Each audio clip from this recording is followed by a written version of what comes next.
방관 혐의로 기소된 특수부대 소속 대위가 넘긴 기밀 가운데는 적 지도부 제거 작전 계획 일부도 포함된 것으로 확인됐습니다. 기밀이 넘어간 곳은 북한 정찰총국 산하 해커 부대였습니다. 정년을 늘리거나 업무를 줄이는 등의 대가를 주지 않고 나이만을 이유로 임금을 깎는 임금 피크제는 무효라는 대법원 판단이 나왔습니다. 이미 300인 이상 기업의 절반 이상에서 시행 중이어서 상당한 혼란이 예상됩니다. 음주운전이나 음주 측정 거부를 2번 이상 한 사람을 가중 처벌하는 이른바 윤창호법이 헌법에 어긋난다는 판단이 나왔습니다. 지난해에 이어 두 번째 위헌 결정으로 윤창호법은 효력을 잃게 됐습니다. 정부와 한국은행이 이번 달 물가 상승률이 5%대가 될 것이라고 우려했습니다. 한국은행은 치솟는 물가를 잡기 위해 지난달에 이어 이번 달에도 기준금리를 0.25%포인트 올렸습니다. 6일 지방선거를 앞두고 KBS 등 지상파 3사가 실시한 여론조사에서 광역단체장은 국민의힘이 9곳, 민주당은 4곳에서 우세한 것으로 나타났습니다. 경기 등 4곳은 오차범위 내에서 접전인 것으로 조사됐습니다.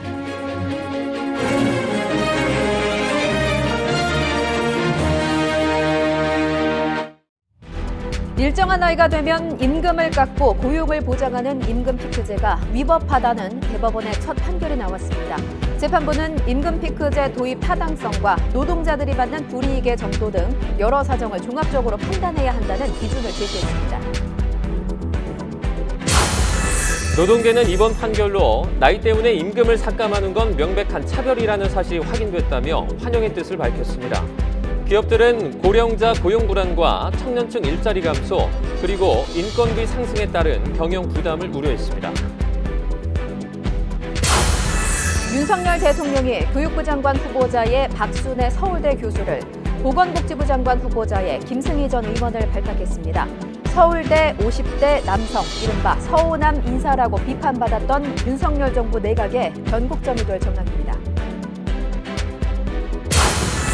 과거 대통령 집무실이었던 청와대 본관과 대통령이 거주했던 관저 내부가 처음으로 일반에 개방됐습니다.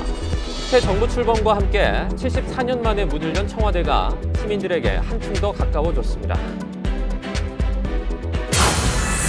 6일 지방선거가 엿새 앞으로 다가온 가운데 여야는 민주당 이재명 후보가 출마한 인천 계양을 보궐선거에 화력을 집중했습니다.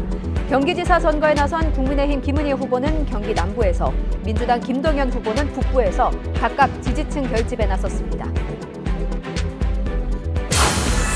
이른바 버닝썬 의혹과 관련해 성매매 알선 등의 혐의로 재판에 넘겨진 가수 승리에 대해 대법원이 징역 1년 6개월을 확정했습니다.